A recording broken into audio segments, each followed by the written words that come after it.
Monkey leader समझते हैं, कभी डाल डाल कभी पात पात, आज इधर तो कल और परसों किधर हमें भी नहीं पता, ये इधर उधर किधर, ये मंकी लीडर है सर। ये 6 महीने यहां होंगे, अगले 6 महीने में इनको कोई और प्लेटफॉर्म चाहिए, अगले 8 महीने में कुछ और प्लेटफॉर्म चाहिए, 1 साल बाद इनको कुछ और चाहिए। इनसे कारण पूछिए तो ये बोलेंगे इसमें ये कमी है, उसमें वो कमी है, उसमें ये कंपनी है। तो मैंने कहा कमी तेरे बाप में भी है साले, बदलेगा क्या उसको?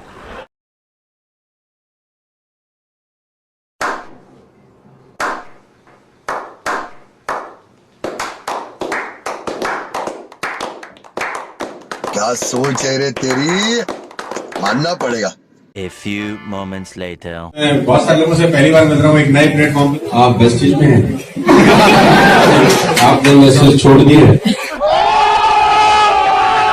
आमी मानुस 2 दिन में पलट गया।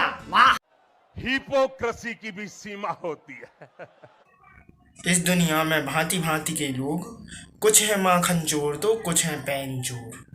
पर ये ना उन दोनों प्रजातियों में नहीं आते, ये तीसरी प्रजाति में आते हैं, बिन पैंदी के लोटे में। इसी बात पे एक शायरी कि तुम छोटे हो, तुम मोटे हो, तुम बिन पैंदी के लोटे हो। तनिक में जहाँ डड़क गए, तनिक में वहाँ डड़क गए, जहाँ फायदा दिखा वहाँ डड़क गए। तेरे बाप में है कमी? क्या ब्रह्मा का अवतार है? तो बदल दा। मैंने कहा कमी तो आपकी वाइफ में भी होंगी, वाइफ देखेगी तो कमी हस्बैंड में भी नजर आएंगी। अब वो बात भी सही है ना, जो इंसान अपनी बात का नहीं हुआ वो अपने बाप का कैसे हुआ। धर्मराज युधिष्ठिर, नाम सुना आपने? धर्मराज युधिष्ठिर का नाम सुना आपने? युधिष्ठिर धर्मराज। किसने मुझे बोला काहे का धर्मराज? बीवी जुए में हार गया। ऐसा आपने कभी सुना आदमी आपके अड़ोस पड़ोस में जुआ खेलते होंगे, पैसा हारते होंगे, घर हारते होंगे, साला बीवी हार गया, भाई हार गया, राजपाट हार गया, और तो और खुदे भी हार गया। काहे का धर्मराज मुझे बोला? तुम उसको धर्मराज धर्मराज बोलते हो, हम तो नहीं मानते, अवगुण ही अवगुण। तो मैंने कहा बात तो तुम्हारी ठीक है, अपनी जगह तो तुम ठीक कह रहे हो। ऐसा समझो कि एक आदमी 100 नंबर का पेपर देने जाए और उसके 4 सवाल गलत हो जाए 20 नंबर के, 20 नंबर काट लो, 80 दे दो, पास तो फिर भी है और बढ़िया नंबर से है, तो जुए के नंबर काट लो। धर्मराज बढ़िया है यार। अच्छा ऐसा होता है तो सर मैं भी आपके कुछ नंबर काटूंगा। पहले 10 नंबर तो आपके इसलिए काटूंगा क्योंकि आप बिन पैंदी के लोटे हो। दूसरे 10 नंबर आपके इसलिए काटूंगा कि आप बात के पक्के नहीं हो। तीसरे 10 नंबर आपके इसलिए काटूंगा कि आप जो एक कथा कहानी सुनाते हो वो आप सिर्फ मोटिवेशन के लिए यूज़ करते हो और अपने आप को सही साबित करने के लिए यूज़ करते हो, और आपका इन कथा कहानियों से आपके जीवन से कोई भी संबंध नहीं होता। मैं आपको केवल दूंगा 100 में से 70 नंबर, और चूंकि मैं हूँ एक रोस्टर या कह लो निंदक, तो मैं आपकी सिर्फ कमियों पर बात करूँगा और बाकी आपकी जो भलाइयाँ हैं तो उसके लिए आपका महिमा मंडन करने के लिए आपके फैंस और आपके भक्त तैयार होंगे। और जहाँ तक ऐसा भी है कि मेरी ये वीडियो के नीचे गालियाँ देने भी आने ही वाले होंगे। दूसरा कारण मंकी लीडर्स, आज यहां कल वहां और परसों कहां हमें भी नहीं पता। आपको आपका ही नहीं पता, उनका कहाँ से पता होगा। अब आपने युधिष्ठिर महाराज की बात करी तो मैं भी उन पर कुछ बात करना चाहूँगा। एक बार युधिष्ठिर और अर्जुन ने श्री कृष्ण भगवान से पूछा कि कलयुग में लोग कैसे होंगे, तो श्री कृष्ण भगवान ने अर्जुन और युधिष्ठिर से कहा कि जंगल में जाओ और जो भी देखो उसे आकर मुझे बताना। तो जब युधिष्ठिर जंगल गए तो उन्होंने 2 सूंड वाला हाथी देखा। तो उन्होंने जब श्री कृष्ण को बताया तो श्री कृष्ण भगवान बोले कि कलयुग में ऐसे लोग होंगे जो बोलेंगे कुछ और करेंगे कुछ, बिल्कुल आपके जैसे। फिर जब अर्जुन जंगल गए तो उन्होंने वहाँ देखा एक कौवे के पंख पे बेत की ऋचाएं लिखी हैं और वो मांस खा रहा है। तो उन्होंने श्री कृष्ण भगवान से कहा, तो श्री कृष्ण भगवान ने बोले कि कलयुग में ऐसे लोग होंगे जो दिखने में तो महात्मा ज्ञानी होंगे पर उनकी नज़र किसी और के धन पर बुरी नज़र रहेगी। जैसे कि आप ज्ञानी बनते तो हो पर आपका ज्ञान लेने के लिए वहाँ बैठने के लिए जेब ढीली करनी पड़ती है। और एक तरफ आप हनुमान जी के बहुत बड़े भक्त बनते तो हो पर शाम को मुर्गा खाने जरूर जाते हो। तो ये हो गई दोगली सोच। अपनी गलती इस दुनिया में बताने वाला आपको कोई मिला है आज तक? अपनी गलती तो आप भी नहीं मान रहे सर। आपने भी वही काम किया है जो काम आप यहाँ करने को मना कर रहे हैं। और फिर भीष्म पितामह का वो एग्जाम्पल दे के जो उन्होंने कभी किया भी नहीं, वो एग्जाम्पल दे के आप अपनी बात से मुकर भी गए। नेटवर्क मार्केटिंग आपसे ना एज पूछती है सर, ना आपसे आपका टैलेंट पूछती है सर, ना आपसे पूछती है पैसे हैं कि नहीं, ना आपसे आपका कास्ट पूछती है, ना रंग पूछती है, ना हाइट पूछती है, ना टैलेंट पूछती है। नेटवर्क मार्केटिंग ना कुछ नहीं पूछती, एक चीज पूछती है, पैसे कमाने की आग लगी है? आप बोलते हो हाँ लगी है, ये बोलती है वेलकम। सर मैं आपसे ज़्यादा ज्ञानी तो नहीं हूँ पर मैं यहाँ आपको करेक्ट करना चाहूँगा कि MLM एक ऐसा बिजनेस है जहाँ आप बिजनेस सीखते हैं। यहाँ आपकी सोशल स्किल्स डेवलप होती हैं, पर्सनैलिटी डेवलपमेंट होती है, पब्लिक स्पीकिंग सीखते हैं। अगर आपकी प्राइमरी चॉइसेस ये हैं तो आपको यहाँ आना सफल होगा। अगर आपकी सिर्फ पैसा कमाना है तो और किसी इंडस्ट्री में जाएं। यहाँ सिर्फ पैसा कमाने वाले कभी सफल नहीं होते, और ये आप सिर्फ मोटिवेशन के लिए कह रहे हैं, क्योंकि अगर नहीं कहोगे तो ये भाग जाएंगे और रियलिटी आप भूल नहीं सकते। यहाँ आप सरासर पब्लिक को गुमराह कर रहे हो सर। और मैं आपको एक बात और बता दूं जाते जाते, आज 3 साल 2 साल अगर आपको नेटवर्क मार्केटिंग में 1 रुपया भी ना आए, ये मैं आपको अपने 14 साल के एक्सपीरियंस से बता रहा हूं साथियों, 3 साल अगर आपको नेटवर्क मार्केटिंग में 1 रुपया भी ना आए तो भी आपको नेटवर्क मार्केटिंग में जरूर आना चाहिए। सर कहना क्या चाहते हो? अभी आप ढेर सारा पैसा कमा रहे थे, आप कह 3 साल तक पैसे नहीं आए तो भी आपको करना चाहिए। कहना क्या चाहते हो सर? और रही बात 3 साल मेहनत करने की, तो 3 साल मेहनत अगर हम किसी और धंधे में भी करें, जी तोड़ मेहनत 3 साल करते तो हम सफल वहाँ भी हो जाएंगे, वहाँ भी ढेर सारा पैसा कमा लेंगे। तो ऐसा थोड़ी ना है कि MLM अकेला ही है। तो ये कहना गलत है सर आपका। आपने मैसेज छोड़ दी है, क्यों छोड़ी? आपने तो कहा था मैं कभी नहीं छोड़ूंगा। आपने तो कहा था मेरी जिंदगी की आखिरी कंपनी हो।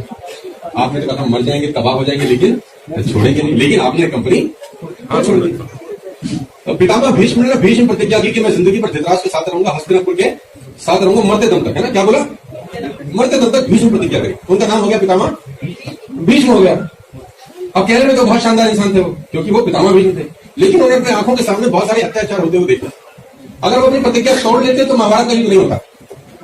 अगर वो प्रतिज्ञा तोड़ लेते तो द्रौपदी का चीरहरण नहीं होता। लेकिन उन्होंने कहा मेरी प्रतिज्ञा मैं नहीं तोड़ूंगा, तू लुट जा।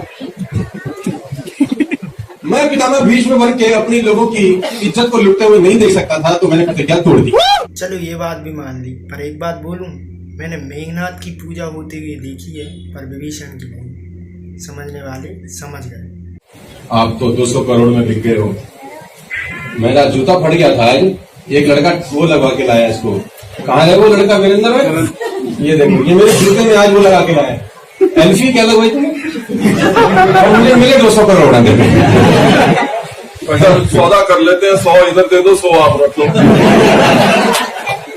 सर मुझे कुछ नहीं चाहिए गौतम जी, मैं ये चाहता हूँ जितने लोग यहाँ पर बैठे हैं ना, अगले 1 साल में सब मर्सिडीज BMW में आ जाए, बस इतना आप करें। सर खुद फटे जूते पहन रहे हैं और दूसरों को मर्सिडीज के सपने दिखा रहे हैं। इसलिए वो कहावत तुम लोगों पे बनी है कि स्प्लेंडर पे बैठ के आया था और BMW के सपने दिखा के चला गया। मुझे नैसू से बहुत प्यार है, क्योंकि मेरी पहली मोहब्बत वही है और वो हमेशा जिंदगी भर रहेगी। मैं ये भी बता दूं, पहली मोहब्बत कभी बदल नहीं सकती है, लेकिन now it's time for change. अब समय आ गया है बदलाव का। हर फक बॉय अपनी हर गर्लफ्रेंड से यही कहता है कि तुम मेरी मोहब्बत तो हो, but it's time for change. यहाँ की बिना सोचे बिना समझे आपने अपना करंट पे आउट साला तिनके की तरह तोड़ के यहाँ पे आ गए। तालियों के आप हकदार हैं। बिल्कुल हकदार नहीं, आपने एक सेकंड नहीं लगाया और आपने उस वादे को पूरा किया जब आप मुझे कहते थे कि सर जहां आप होंगे वहां। कही तो ये बात आपने अपने सीनियर से भी होगी, पर आप उनको छोड़ के आ गए। तो ये कह तो रहे हैं, पर ये भी छोड़ के चले जाएंगे, क्योंकि जैसी करनी वैसी करनी।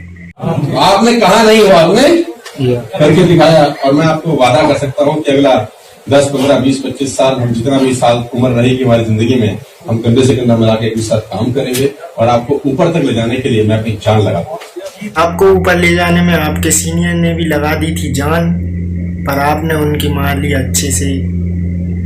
समझ रहे हो? समझ रहे हो आप? समझ रहे हो? सुमन जी ने अभी आपसे कुछ गलत बात बोली कि इनके साथ हमारा सौदा नहीं हुआ। हमारा इनके साथ सौदा हुआ है और वो सौदा सिर्फ सोच का सौदा था। अब वो बात मुझे सही साबित होते दिखाई दे रही है कि मार्केट में हर व्यक्ति और हर चीज बिकाऊ है, बस तुम्हें सही कीमत पता होना चाहिए। बाली जी को वो पता था। वो आप हनुमान जी की कहानियाँ सुनाते हो ना, तो मुझे वो बहुत अच्छी लगती थी। मैं आपका फ़ैन हो गया था कि यार वाह यार आप कितनी अच्छी कहानी सुनाते हो, और उससे मुझे सीखने भी मिला। कई बार मैंने अपने जीवन में कई चीज़ें इम्प्लीमेंट भी करी हूँ। आप कहते हो कि मैं श्री हनुमान जी का बहुत बड़ा फ़ैन हूँ, तो मैंने सोचा आप भी फॉलो करते होगे। पर फिर मैंने आपकी वो मुर्गे वाली वीडियो देखी जिसमें आप दोस्त के साथ मुर्गा खाने जाते हो, और वो एक टांग वाली बात, इससे तो आपको याद आ ही गया होगा। तो जबकि हनुमान जी तो बिल्कुल वेजिटेरियन थे, तो मैंने सोचा आप भी उनको फॉलो करते हो तो आप भी वेजिटेरियन होंगे, पर आप तो मुर्गा खाते हो। तो इसलिए वो कौवे वाली बात मैंने आपसे बोली थी कि आपके मुंह पर तो वेद की ऋचाएँ हैं, पर खा तो आप भी मांस रहे हो। तो इससे यही सिद्ध होता है कि आप अंदर से कुछ और हो, दिखाते कुछ और हो। आप अपने फ़ायदे के लिए किसी को भी यूज़ कर देते हो, या चाहे वो भगवान हो चाहे इंसान हो। हाँ तो चौधरी जी क्या सोचा था, कमेंट पढ़ के छोड़ दूंगा, साला सेकंड हैंड थिंक करूँ, वहीं पटक के हाथ मोड़ दूंगा। मेरी हिम्मत दिखा दी। अब देखते हैं वो कि अपना क्रिटिसिज्म कैसे लेते हैं। वैसे उन तक तो ये वीडियो पहुंचनी नहीं है, पर उनके कुछ फॉलोअर तक पहुंच जाएगी, तो वो अपना क्रिटिसिज्म कैसे लेते हैं ये देखना बाकी है। और रही बात, थैंक्स फॉर वॉचिंग।